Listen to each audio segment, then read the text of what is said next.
You look successful. That's the first thing people notice. The shoes, the phone, the way you carry yourself when you walk into a room. From the outside, your life at 30 looks like it's exactly where it should be. But there's a number on your bank account that nobody sees, and that number tells a completely different story. It started earlier than you think, not with a crisis, not with a bad decision. It started with a feeling, that specific feeling you got the first time a real paycheck hit your account. You remember it. You stared at that number for a moment longer than necessary. Something shifted in your chest. This was proof. Proof that you had arrived, that the work was paying off, that your life was finally starting. And for a few days, that money just sat there. Then you bought something. It wasn't reckless. It felt earned. A jacket, a pair of shoes, maybe a watch you'd been looking at for months. You told yourself you deserved it, and maybe you did. But what you didn't notice, what nobody ever notices in that moment, is that the purchase wasn't really about the item. It was about the feeling of the item, the feeling of being someone who owns that item. You wore it, someone noticed, they said something. That's nice. Or maybe just the way their eyes moved, and something in your brain registered that moment, filed it away, said, do that again. Your early 20s are a strange time. You're building something, but you're not sure what yet. You have more money than you did in college, but the world around you is suddenly expensive in ways you weren't prepared for. Rent, utilities, car payments, groceries, insurance, the things adults warned you about, but somehow still surprise you. And in the middle of all that, there's everyone else. Your feed is full of people your age who seem to have figured it out faster. New apartments, trips, restaurants you've heard of but never been to, clothes that signal a certain kind of life. You scroll past them and you don't feel inspired. You feel measured, like you're being compared to a standard you didn't agree to but somehow still feel judged by. You tell yourself it doesn't affect you, but you buy the thing anyway. The pattern is gradual. That's what makes it so hard to see. It's not one dramatic purchase, it's 100 small ones. It's the new phone when yours still worked. It's the restaurant tab you picked up because you didn't want to look like you couldn't. It's the subscription you don't use but keep because canceling it feels like admitting something. It's the outfit for the event you almost didn't go to, bought specifically so people would notice it. Each one has a reason, each one makes sense at the time, but underneath the reason, there's always the same question: what will this say about me? Not, can I afford this? Not by, do I need this? But how will this look? That question starts quietly, but it gets louder. And at some point, without realizing it, you stop asking the first question entirely. You stop asking, can I afford this? You start asking, can I afford this monthly? That shift is not small, because what it means is that you've stopped thinking about money as something you have. You've started thinking about it as something you manage, something you move around, split into payments, stretch across credit lines. You're not spending more than you make, not technically. You're spending more than you have, and calling it strategy. The credit card becomes a tool. That's how you frame it. Rewards points, building credit, all of it technically true. None of it the whole story. The whole story is that you're financing an image on a timeline you can't fully see, and the image is working. People think you're doing well, your coworkers, your cousins, the people you went to school with who check your profile every few months to see where you landed. They see the dinner, the vacation, the new thing. They form a conclusion, and you feel that conclusion, and you spend a little more to keep it intact. Lifestyle inflation is a quiet thing. You don't announce it, and there's no moment where you decide, from now on, I will always spend more as I earn more. It just happens. You get a raise, and within a few months, your expenses are exactly what they were before the raise, relative to your income. Maybe worse, because comfort is addictive, and so is the version of yourself that comfort allows you to perform. By your mid-20s, you have a wardrobe that costs more than a used car, a phone upgraded every cycle, a living situation slightly above what makes financial sense, but exactly what makes social sense. You go out when you shouldn't, you spend to celebrate, and you spend to cope, and the math is never quite right, but it's never quite catastrophic either. You're in the zone that feels fine but isn't, the zone where nothing is on fire but nothing is growing either. The emergency fund is thin, maybe it doesn't exist. You've told yourself you'll build it next month when things settle, but things don't settle. Things just continue. The car needs something, the medical bill arrives, the trip comes up that you can't miss because not going would require an explanation, and the money you meant to save goes toward the life you're already committed to maintaining. You have everything and you have nothing set aside.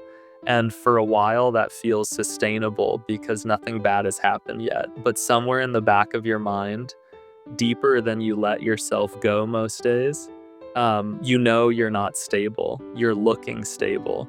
There's a difference, and the gap between those two things is getting wider. You just don't look at it directly. There's a psychological mechanism here that doesn't get talked about enough. When you build your identity around what you own, you cannot downgrade without feeling like you're disappearing.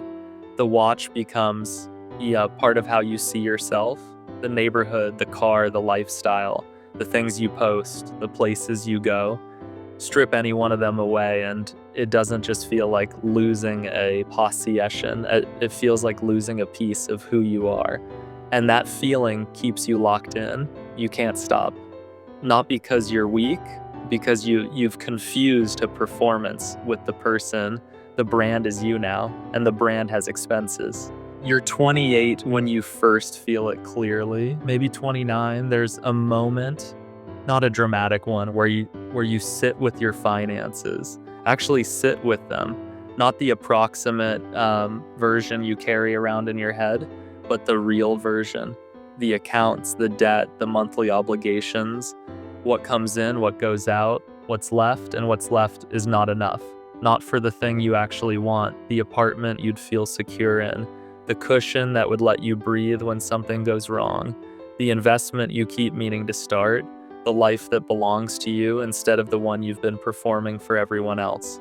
You've been at this for nearly a decade, and you have less to show for it than you thought. 30 arrives the way it always does, quietly and then all at once. And on the other side of it, the math feels different. You're not 22 anymore, and that changes what financial fragility means. At 22, instability is almost expected. There's room for it. People give you time. But at 30, the same instability feels heavier. The people around you start to separate. Some have equity, some have savings. Some made decisions years ago that are paying off now in very unsexy, very invisible ways. They don't always look impressive, but they sleep differently than you do. You open your closet and it's full. You open your savings and it isn't. And the closet offers no comfort. The thing nobody tells you about Spandy and HG for approval is that it never ends, because approval is not a destination. You cannot arrive there and stay. You have to earn it again next week, next season, next upgrade cycle. The people whose opinions you've been quietly optimizing for, they're not tracking you the way you think. They're busy, they're distracted. They see your posts and register them for a moment and then move on. The validation is real, but it is brief. And brief was never worth what you paid for it. You have spent years purchasing a perception, and the perception was never a person. It couldn't show up for you. It couldn't cover your rent when things got hard. It couldn't sit across from you when you needed someone to. The people you were performing for were never in the room when the bills came due. That's not a metaphor. That is exactly what happened. Here is the quiet truth about your 30s. The people who look the most stable in this decade are usually not the ones who looked the most impressive in the previous one. They're the ones who chose boredom over image for long enough that the boredom compounded into freedom. They drove the car that worked instead of the car that signaled. They wore things that fit instead of things that told a story. They said no to things that looked good and yes to things that actually built something. You couldn't see that at 23. Nobody could. The reward was invisible and the cost was social. But at 30, the invisible reward becomes visible, and so does the invisible cost. There is a specific kind of exhaustion that comes from maintaining a life you built for someone else's eyes. It's not loud, it doesn't announce itself, it just settles into your body as a low, constant weight. The effort of keeping things looking a certain way, the math you do in your head before every purchase, every outing, every decision, the performance that never ends because the audience never fully dismisses. That exhaustion is not a character flaw, it is the cost of a trade you made. Stability for image, security for perception, real for the appearance of real, and trades can be reversed.